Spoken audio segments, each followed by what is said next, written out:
Hello, everybody, and welcome back to Healing Voices Project. We're glad to have you all here. And we also have a few other special people here today. We have actually a few guests. One is Michael Blanchard, who has his story to tell, also about his gallery, Michael Blanchard Photography on Martha's Vineyard. And he has a really compelling and inspirational story to tell. But before that, we have a few guests from Miravista, a program in Holyoke that is relatively new. It's about a year and a half old, if that. And we have a couple of guests from Miravista to talk, Christina Rivera and Jay Danek. And thanks both of you for joining us today. Thank you. It's very nice to be here. Yeah, glad to have you. First I'll start with Jay Danek. And Jay has been with the Opioid Treatment Program as a director for 10 years, including the past year with Miravista Behavioral Health Center. Jay's mission has always been to work with marginalized populations in a variety of settings, psychiatric care, school clinical services. As a former director of the Massachusetts Society for the Prevention of Cruelty to Children, an adjunct professor at Springfield College's Graduate School of Social Work. Jay lives in Granville, Massachusetts, has a husband, 5 children, 7 grandchildren, and also 2 spoiled cats. So you got a handful there. Yes, we do. Yeah, thanks, Jay, for joining us. And then we'll get with Christina quickly. And so, Jay, tell us a little bit about what you have going on at Miravista. Well, first of all, good morning to everybody. As Mike said, my name is Jay Danek. People call me Jay, and I am the director of the Opioid Treatment Program at Miravista. I've been director since 2012, and then I made the transition from Providence Hospital, which is our former name, to Miravista about a year ago. I'm a licensed independent clinical social worker, and I have a long history of working with people in all different kinds of settings, inpatient psychiatric, detox, school outpatient programming, and I also have a local private practice. The reason why I work in addiction treatment, particularly a methadone program, is because of lived experience. I do have a loved one, a family member, who has struggled with heroin addiction for many, many years. And methadone literally saved their life. And I was so grateful for this that when the opportunity arose to be director of a methadone clinic, I just didn't hesitate at all. It's definitely my way of giving back to others for the help that was given to my family. And you would think, oh, she's a methadone director. Bad things probably won't happen in that way to her family. But even so, 2 years ago, I lost a different family member. It was my grandson. He was 20 years old, and he died from an accidental overdose of fentanyl. And he was trying to fit in with his peers, be one of the guys, but it cost him his life. And so I keep going, knowing that I'm helping other families. And that's really been my mission. Today, I've been asked to talk about the opioid treatment program at Miravista, because I want people to know that there is a very compassionate therapeutic program in the community for opioid addiction. And when you hear the letters OTP, it stands for Opioid Treatment Program. And we dispense here at Miravista, we dispense methadone to about 600 patients who have an addiction to opiates. And this is not only street heroin, but also any kind of prescription narcotics like Vicodin, Percocet, OxyContin, and the like. And our nurses see our patients every day at the dosing windows. They check on people's well-being, and they do that before every dose is dispensed.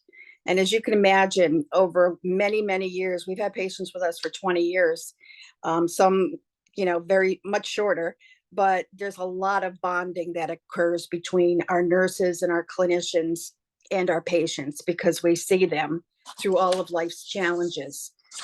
And our patients also carry other addictions. It's not just heroin or prescription pain pills. It's also cocaine, benzodiazepines and sedatives, and alcohol. and we address it all.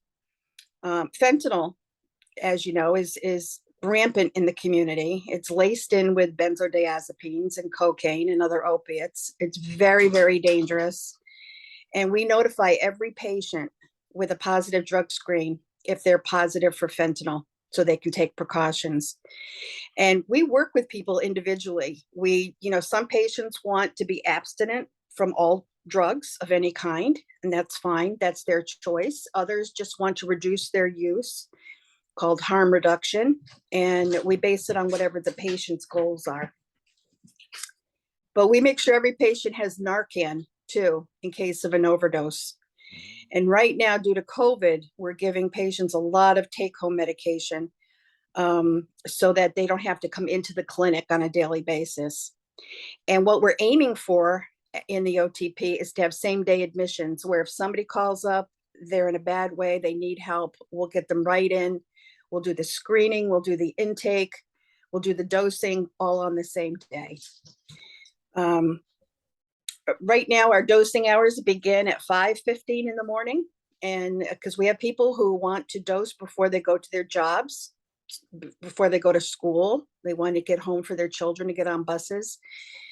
And then we end around noontime, but it's 365 days a year, 7 days a week, we're available.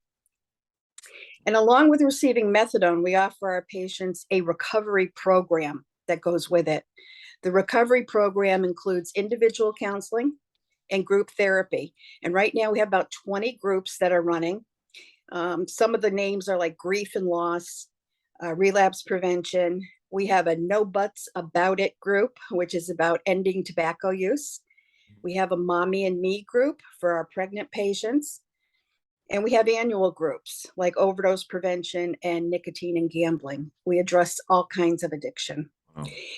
And we offer our counseling sessions through telehealth, so that patients can be at home in the comfort of their home and call in for their counseling. Mm-hmm. Those who prefer to come in, we also have that as well. We have on-site services. Okay. And counseling hours start at 6 a.m. and they go through 3:30 in the afternoon. And all of our counselors are master's level staff. So what our goal is at Miravista is to help change unhealthy lifestyles and to improve people's daily functioning and return people to employment, to school, to parenting, and we try to keep families together. And there are a lot of myths about methadone, but I just want to reassure everybody in the community that methadone is very, very safe, even during pregnancy. So, and the length of stay can be short or long term, and it's determined by you, the patient, as well as your caregiver. So right now, Miravista OTP is accepting new patients. We welcome anybody who needs help. And the only thing the person needs to do is call 701-2600 and ask for help. That's 701-2600. And we are there for you. Thank you, Jay. That was a lot of great information. Thanks for sharing that. Also, too, I think it's important to mention the website, miravistabhc.com. It's miravistabhc.com. And thank you. Visit the website, call, and either way, you'll get that information. And again, I think there's a lot of information to unpack there. We'll have you back and talk more about that in depth. Thank you very much. I appreciate it. You're very welcome.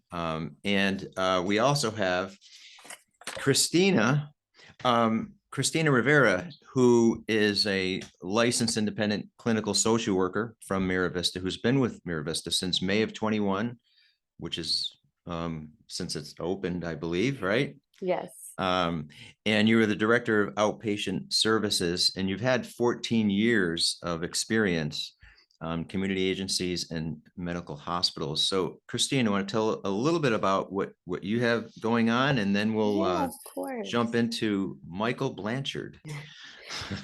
Hi, everyone. Thank you so much for having us. So Miravista, as Jay has says, we offer a lot of services to the community for recovery, as well as for mental health. We have a psych unit for adolescents and adults, as well as a detox and a CSS. I am the director of outpatient services for substance use specifically, where we offer an intensive outpatient program that runs from 9:30 to 1 o'clock Monday through Friday.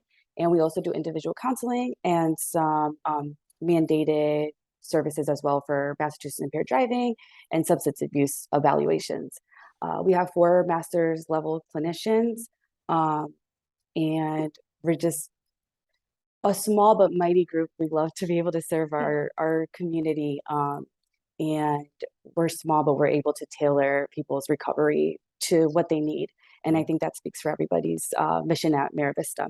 And that's great. You're So just getting started too. just getting started, yeah. Yeah. So during the month of for the recovery month, we wanted to do some things for our the people that we serve, for the community. So we're having some breakfast served on a couple different days for OTP as well as OPS.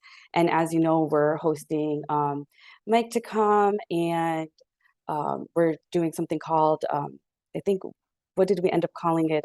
Per photo of recovery, or lens to recovery. I think we came up with a clever name to try to have something for the community, or the patients that we serve, as well as family members, staff, just something just to show the success that you can have, and also the fun in recovery. I think we get so, it's difficult, you know, you're trying to change your life, and we want people to see the other side of it. So That's great. That's great. yeah. And now the event is on September 27th. And can you give the location of that event? Yep, it's Time? at 6 p.m. And it is at 1233 Main Street in Holyoke at Miravista. It'll be in the community room that we have connected to our main building. And just a quick thing, I think the website's miravistabhc.care. .care. Yes. Thank you for that You're correction. welcome. Yeah. So we look forward to, you know, meeting Mike in person finally, and also having some fun with our community. That's great. And thank you very much for sharing that too. And I'm glad you pointed out that correction. It's such a habit of saying .com. Yeah. Yeah. So thanks for that. Of And by course. the way, just on a little side note, which is neither here nor there, but years ago, I worked at Providence Hospital, and I managed several departments back then, the housekeeping, linen, security, grounds. I know every inch of that building. Really? Oh boy. Memories though, good memories. Memories. Yep, good ones. Well, thank you both for joining. And as a reminder, again, it's miravistabhc.care. Visit the website. Again, Jay, do you want to repeat that phone number again? Yes, the phone number is 701-2600. Okay, area code 413. Absolutely. All right. Well, thank you both for joining us. We will have you back again. We have lots more to talk about, and we will get now to our main guest of honor, Michael Blanchard. Michael, thanks for joining us. We can't hear you, Mike. Can you? Let's get back off of mute. Okay. Usually people don't have any trouble hearing me. Okay, we hear you now. All right, cool. Thank you very much. And Michael, a very quick introduction, because I know there's lots to talk about. First, thanks again for joining us. Michael's a writer, has a few books out, also a photographer, a beautiful photographer. And I was on your website, and I'm really impressed. Love your work, and it's phenomenal. But in addition to talking about your gallery, the Crossroads Gallery on Martha's Vineyard, correct? That's correct. Yep. But you also have a personal story to share, and your life experiences. And so first, let's talk about your website and your gallery, just to get a reference. And if people want to visit the website, what is the website, Mike? So it's Blanchard Photo MV, as in Martha's Vineyard, blanchardphotomv.com. Okay. And, it should be easy to remember Martha's Vineyard since we're all over the news this morning. I noticed that. I have my on island shirt, you know, it's like, oh my God, we never thought we'd be centered there, but I'm proud of the island for the way they're getting together to help the immigrants that have arrived. So that's a whole nother story. But it is, right. Yeah. And yeah, exactly. You're right. You can't help noticing Martha's Vineyards everywhere you look now, you know. Now, Wow. Well, and I wanted to mention the gallery because, again, being on the website, and you've got some of your artwork for sale, but it's gorgeous. The lighting and I was reading about what you're doing. You're getting yourself up out of bed in the wee hours of the evening, night, morning to position yourself for some of those photographs. But I can say that phenomenal work. Oh, thank you. I mean, it's something that many of us have a goal in mind when we start out. You're gonna come to a destination. You're gonna achieve your goals. And how I became a photographer and a gallery owner would be the most absurd outcome you could ever think of back in the days. And you were in healthcare at Providence Hospital. I was a chief operating officer in the laboratory business, working from everybody from Quest Diagnostics to I ran Maine Health laboratory system up in Portland. And so I've always been in healthcare too. So the thought of actually being an artist would be so foreign as to be, almost incomprehensible. But what's happened, Mike, is that and I think this is the most important thing, is that the writing part together with the photos has turned the gallery like into this really cool spiritual meeting place. And I have people that come now from, all around the country, and we share stories. There's power when you put words together with photos. And if I think if there's one photo that I took, I'm going to show at the program coming up this week that has nothing to do with alcoholism, but it has to do with loss. And I had a dog that I lost from leukemia at 7 years of age. And I show a photo. If I tell you that story, you can empathize. And I'm sure you've gone through similar things. Oh, yeah. I also have a photo of our last set of footprints in the sand. I've got dog footprints right next to mine. And when you show that photo together with the story, it has a power that gets right through to somebody's soul. And that's what I've learned, that I can communicate a message that hopefully gets somebody to take action, or to give somebody that's got no hope. And it's been just the coolest thing to be able to mix the two. And we all have, like us addicts, alcoholics. I mean, I've been arrested 4 times for drunk driving in my life. And 3 of them were within a 3-month time period. That's hard to do. Man, it's like, you know what? I used to sit there and say, how the hell could that happen? I mean, I wasn't even swerving or anything. And then I realized that God sent police officers to save my life. Plain and simple. And every police officer I bump into these days, I thank them for their service, because without them, I wouldn't be here. And so, that whole episode led to my desire to not want to be here anymore. And so I purchased 100 Xanax on the internet, wanted to end it. And I started consuming those Xanax, and I had my plan interrupted, and I ended up in a psychiatric hospital. And so I hit a pretty low bottom about 12 years ago. And, it ended up being, and that's part of the reason I'm doing these talks, is there's a lot of folks that are going to be in that hall that are going to think they just threw their life away. Their bottom is just awful. They hurt people. And what I found is that sometimes the end is the beginning, and it's a matter of what you do with it, and Yeah. So kind of that's my mission, is that like the people that just jumped off from Miravista, I got my master's in psychology because I wanted to be a licensed addiction counselor. And then someone looked at me and said, Mike, you ain't going to cut it as a licensed addiction counselor. You get too close to people. She said, you're a better seed planter than a crop grower. I said, all right, cool. I can go with that. All right. Yeah. So Either way works. All right. yeah. So I get to lots of people, but not in great depth, and try to give them some motivation to seek help and hope that they can overcome their low bottom, and so it's kind of the way my life is developed, or in addition to the photographs. Yeah. Well, and you're right. You made a point that, and so many people I've spoken with have said, I'm in a position now where I would never thought I'd be in a million years. If you had asked me, if they say, well, I was in a position where I was in jail, I was homeless, I lost everything, and something transformed in them, and they're in a position taking up a different profession and finding a new life completely away from wherever they thought they'd be, not in a million years. And it sounds like you've experienced that too. But so let's go back a little bit.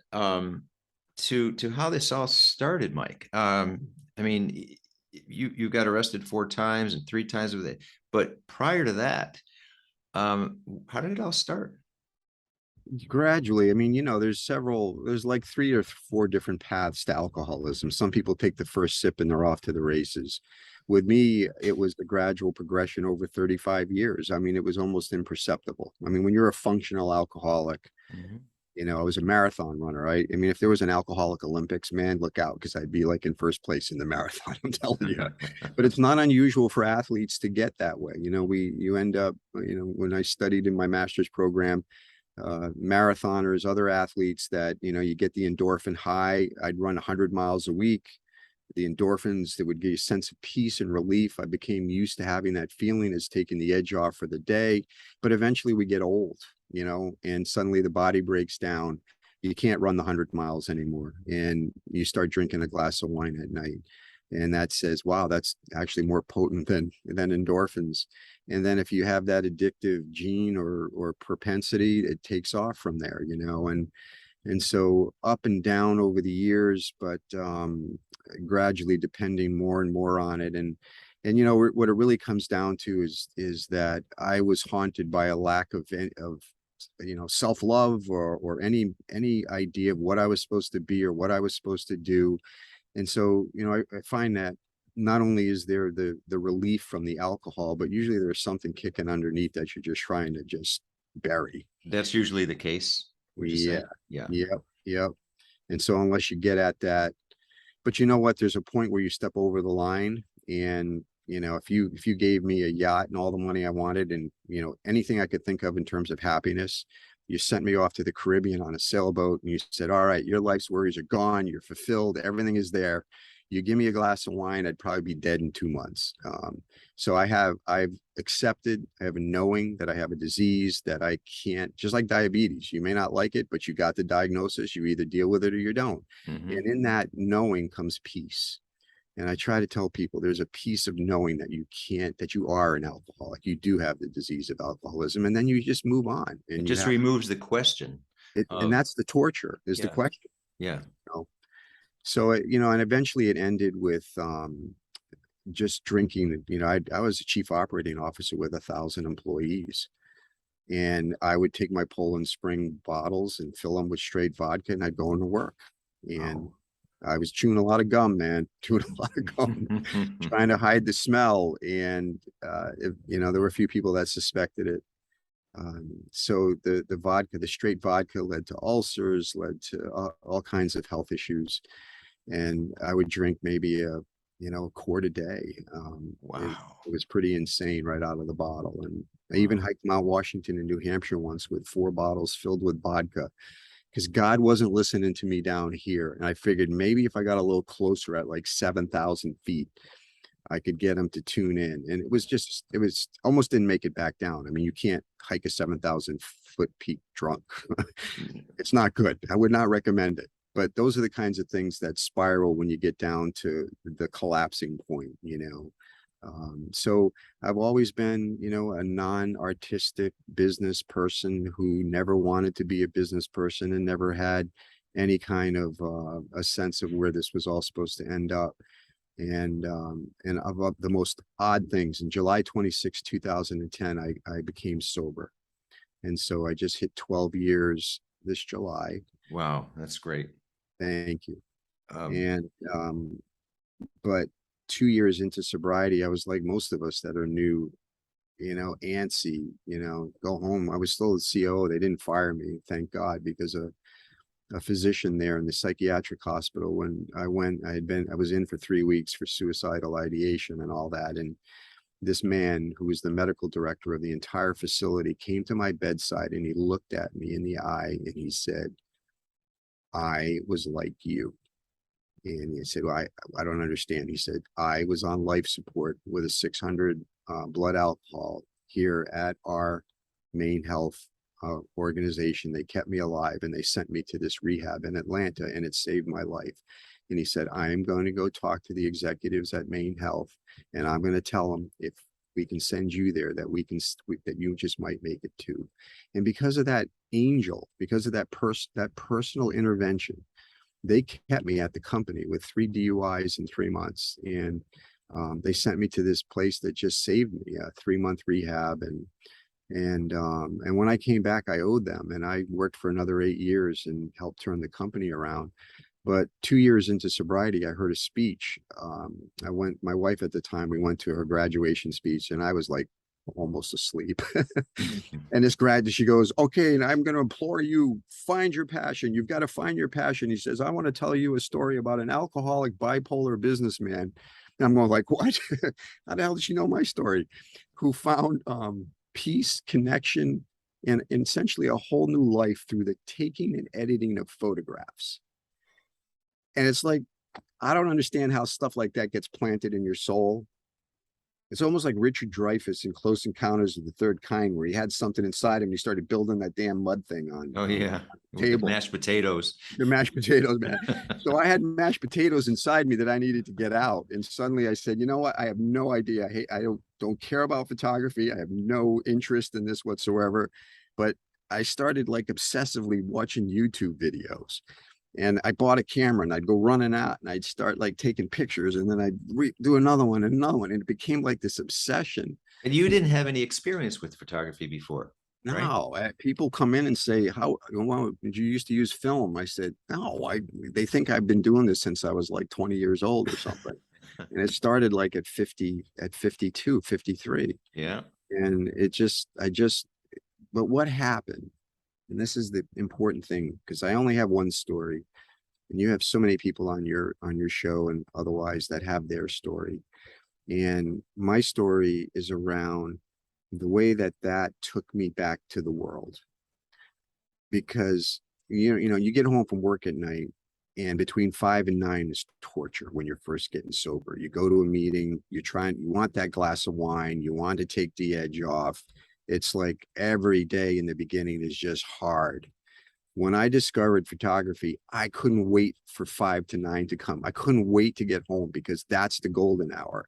That's when the clouds were looking cool. I'd go home, grab my camera, look outside and say, oh, this is so great. And I'd go running out the door to take pictures. Imagine like 260 work days per year, instead of being in pain, being in joy, and what that does to make your sobriety easier to achieve. And so it was a miracle for me, and I didn't want to have anything to do with people, but I started bumping into people when I was out there with my camera, and the coincidences and the stories that evolved from those interactions became the basis of my book. So it's so funny that you think, oh, you're a landscape photographer, and all that. And but it was the interactions with the people that made all the difference, because my pictures ended up intersecting with their lives in ways that benefited them. And I started to see that I could actually make a difference in people's lives by the taking of pictures and telling of stories. And so I went out on Facebook, because I'm an addict alcoholic. I took some pictures. People seemed to like them. I'm Ansel Adams. I'm like the best photographer in the whole freaking world. I'm going to show the world how good I am. And so I started posting pictures, and my daughter liked my Facebook page. So I had 1 like. It's a start. And then I talked to all her other 14-year-old girlfriends to like the page. So here's a guy with 3 DUIs that has like 16, 14-year-old girls as his only likes on Facebook. Not looking good. But as I started to tell my story, it took off, and people were shocked at the level of detail that I would express, because I just felt like in rehab, I learned that I could help people. For the first time, I had some self-love, that I help people in the rehab. And I said, I want more of this. This is like, makes me feel good. I think my life has reason for a purpose. And I think, Mike, not to interrupt, you said something that I'll lose the thought if I don't mention it. But when you said you have a purpose and you can help people, versus the other way around, when you were looking at that person talking, and you were now shifting from being a burden to people, everybody's supporting you. You may not feel that you had anything to offer, but you were the person everybody else had to care for. Yeah. And then you flip it over to say, wait a minute, I can be on the other end of this and helping other people. It's a big switch, isn't it? It is, and you almost have to get evidence of it before you can do it. And when I was at Talbot in Atlanta, which was the place that I went, in your last month, if you've done all the right things, you become a mentor, and then send you to the airport. The new patient comes in, you're there as the patient advocate. Anesthesiologist comes up the stairs with his mom. He's nonverbal. His mom says he's not going to make it. He's losing his job. He's losing his kids. He's losing his family. And I just stand there with him, and I bring him to the facility, the intake. I sit there for 8 hours. They're screaming, crying. I'm sitting in the room on and on and on for that 8 hours trying to get in. I graduate 4 weeks later. The person says, does anybody want to say anything to Mike before he leaves the facility? Anesthesiologist steps up and says, you were the most important thing in my recovery. And I'm going like, what, me? I didn't do anything. What did I do? He said, you were with me when I was at my lowest. You were with me when I was at my lowest. And when that happens to somebody that doesn't have self-love, self-worth, it's like, oh my God, I actually did something that meant so much to this person, that it gets in your heart and you just want more of that, and it's selfish in some ways, but selfish in a way that's helping people. And that's why I wanted this to become my goal, is that people were attracted to my photos. I have no idea why. I have no professional training. I just do what I do. They like the photos. And I said, you know what? I think I can carry out my mission by writing and attaching the words to the photos. And it went from 1 like to 60,000. And it's resonated with people. People need to know they're not alone. They need to know they shouldn't be shameful. They shouldn't feel stigma. And they feel like if more of us talk about this openly, and it becomes a conversation that's just a normal conversation, then they're more likely to do something about it. And it's been the most rewarding thing in the most unlikely scenario possible. And so I want more of that. And so there is the selfish piece, but it's the stories together with the photo have magical power, and I never would have guessed that. Yeah. And just as that person looked at you and said, I went through what you went through, I was where you are now. That means a lot too. Like you said, it's almost like an angel popping up and saying, giving you a message, and now you in turn are doing the same thing. And sometimes without you even being aware of it, right? No, it was odd because people come to my gallery from all over the country, and someone will walk in and they'll know everything about me. Because I post 4 or 5 times a week. I tell my life story. They come in and say, how's your dog? I'm saying, hi, I'm Mike. Who are you? How's your cat? I mean, I know you brought your dog to the vet. How's the dog doing? And so like if you and I are sitting here together and I say something to you and you react, I can see that I made an impact on you because I can see your facial expression. I can see the way you are. Right. Makes sense, right? Mm-hmm. When you post something I'm in my basement, all right? I write words and put a picture out, and then 4 months later, somebody comes in from Bakersfield, California, and they hug me. And they say, thank you so much. This made such a difference in my life. It was hard for me because I didn't get it. It's like there's a disconnect. Social media, it can be really amazing, but it took me a while to realize that I can actually take a picture and write something that means something enough for someone to want to come all the way to my art gallery to get a hug. And it was almost uncomfortable at first, because part of it is us addicts and alcoholics, we still have that self-worth issue that we carry forward. And it was almost like, I can't really be doing this. This isn't, and it was really hard for me to accept. So but that connection is real. And we can beat Facebook up and Instagram and whatever, but it has made all the difference in my life as a vehicle to reaching out to people that need to hear that they can get to a low place and still have an amazing life. And that's not only the addict alcoholic, but the parents and the siblings and the loved ones that are trying to care for that person. Mm-hmm. They want to see that someone can actually make it back because they're about ready to give up. Yeah. And so sometimes that's all it takes. And you're right. And sometimes too, with what we're doing here, talking about this, and same thing with the Facebook posting, you don't see. And I've heard from people saying, hey, I've listened, I watched your podcast with such and such a guest, and it really made a difference. I'm like, wow. And so many times we don't know, but we do it anyway, because there's so many people who may be inspired by your message or others. to make a difference, make a different decision. And that's why we keep doing it, because we may never know how much it's helped certain individuals. And but Just one person, if you can help that person, if you go to the program, okay, I'm giving away some critical information, but there's a slide where I'm standing there with my arms like this. It's a little weird. I have a colostomy bag. yeah, I got operated on emergency surgery. I got flown to Mass General, and I had emergency bowel perforation surgery for off Martha's Vineyard. I got out, and as part of the healing process, I had a colostomy bag, and I freaked out. It eventually got reversed months later. And as I was sitting there with this, trying to manage this, I said, you know what? These people are freaking warriors. I mean, I felt like I felt stigma and shame having it. Like, how am I ever going to find someone? I mean, go on Match.com and put in, I don't drink alcohol. You're down to like this much of the female population. Then throw a colostomy bag on, man, you're pretty much screwed. Okay. That's just the way it is. You start your own website for that. Right.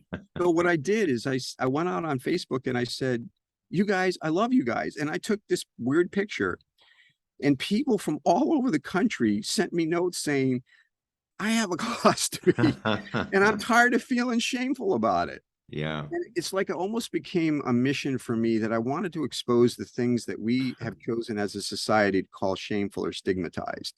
And so that's how I kind of use my site. It's not all just about alcohol and drugs. It's about trying to be kind to people that are facing adversity. And you know, you can't do that without a picture. Okay, I'm sorry. Right. You know, but there's the power of photographs again, right? So I know it's a little bit of a weird story, but I hope I'm making my point that and I certainly get the point. I will say my brother went through the same surgery last November. He had to have the bag for 6 months. He finally had it taken out in late April.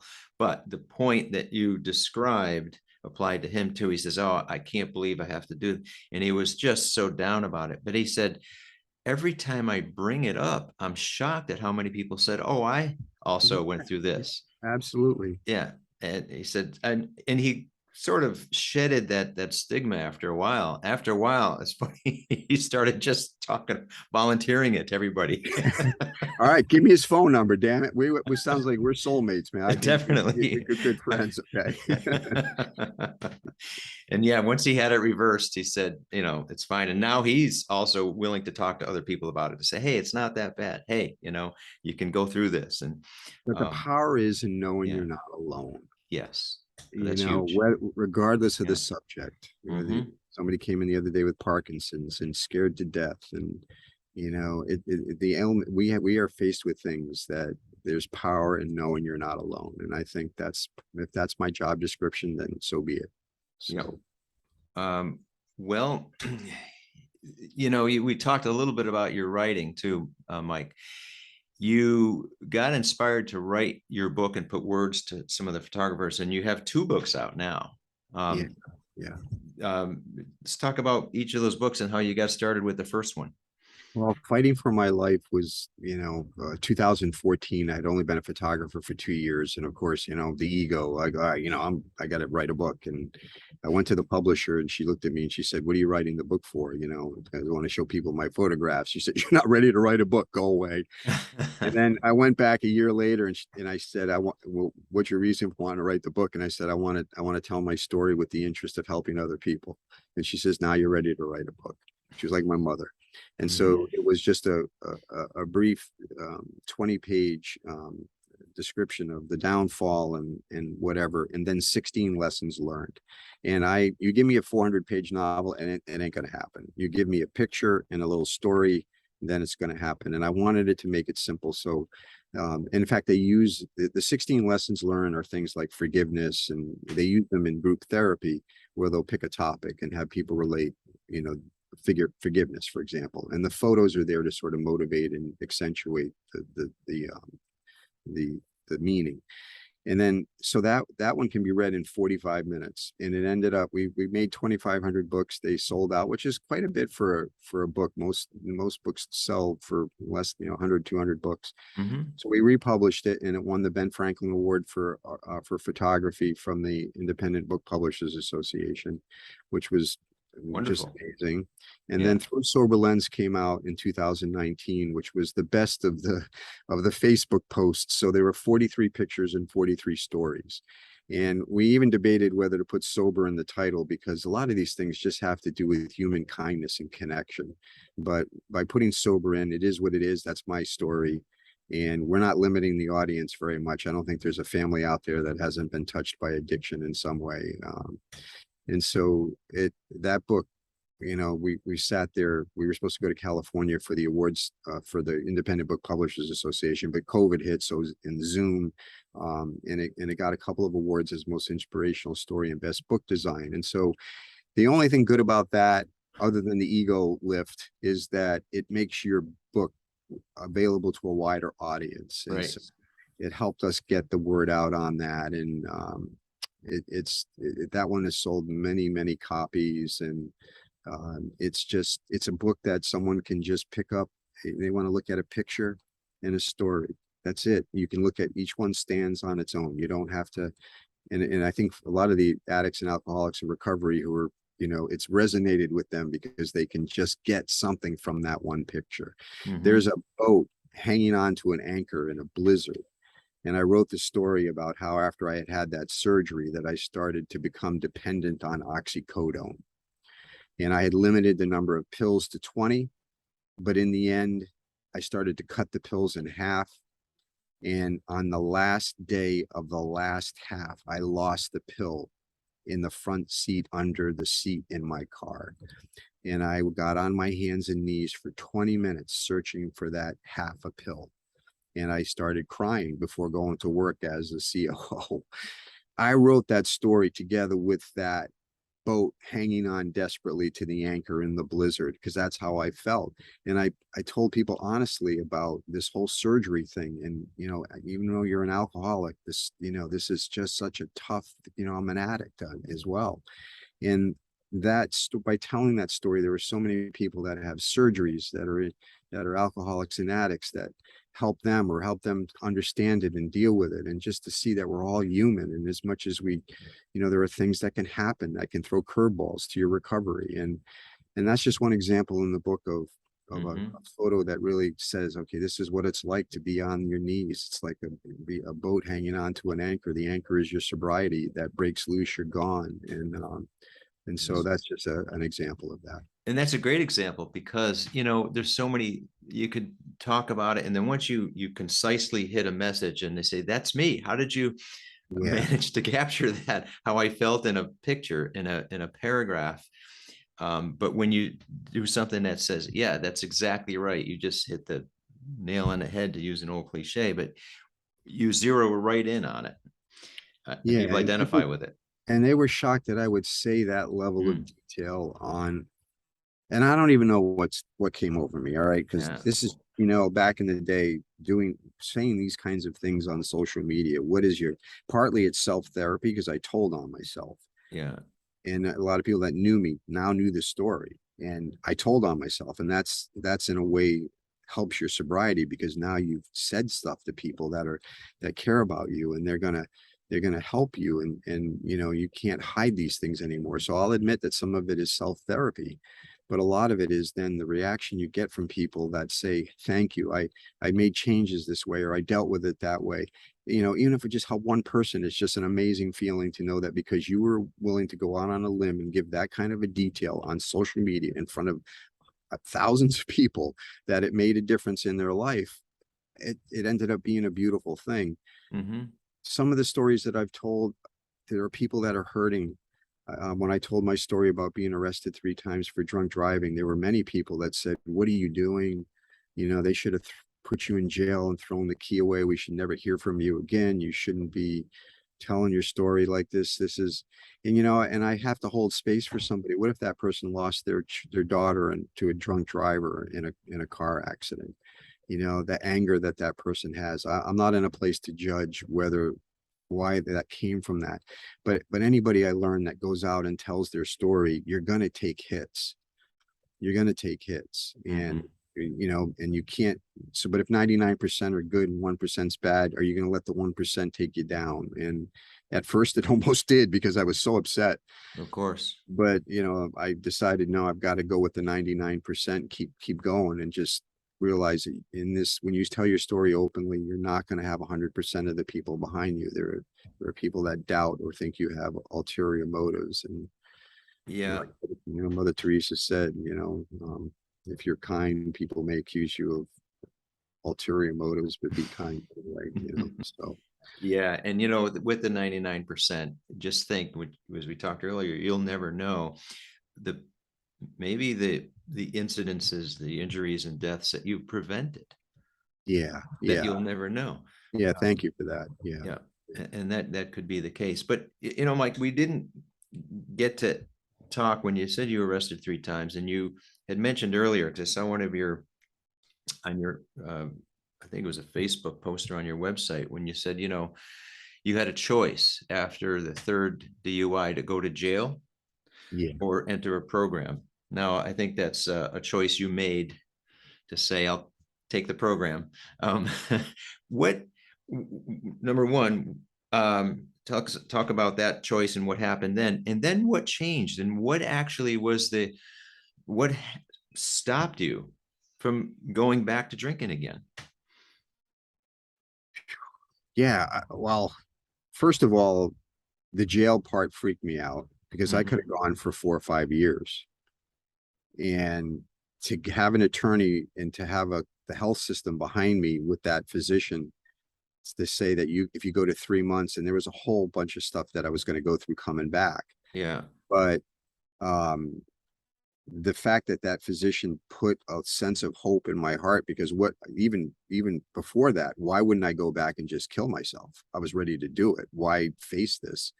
And he gave me a sense that I could have some meaning come from this, and that maybe there was a reason I was put here. And so that became the driving thing. And when I went into the rehab facility, and this is, you know, the 3-month thing, nobody wants to hear about that from an insurance perspective.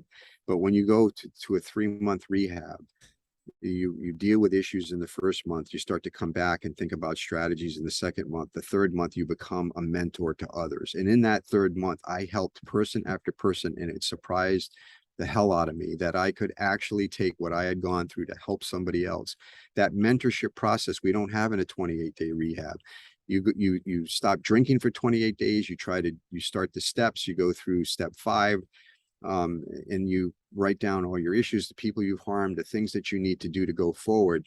But if someone really doesn't love themselves and they have no self-worth, that 3rd month told me that there could be a reason that I hurt people and went through all of this, and that I can take this and I can be of value and service to other people. So I felt like I left that 3 months with this goal in my heart to help other people. When you have something like that pulls you, it makes it easier to stay sober. And then somewhere in there, and if I could bottle this, I don't know how to bottle it, because people come to me all the time, and I'm saying there was a moment of knowing that this is a disease that I can't beat. And I came to peace with, I'm an addict, alcoholic. If I put any of it in my mouth, I'm going to go down very quickly. So the combination of knowing that I could turn this into something that could be a benefit to my fellow addict, alcoholic, together with the knowing that I can't drink, I came to peace on that. And then I started wanting more of the helping part. And I'll tell you, the photography, and I talk about art and healing, the arts, you need to be brought out of your isolation.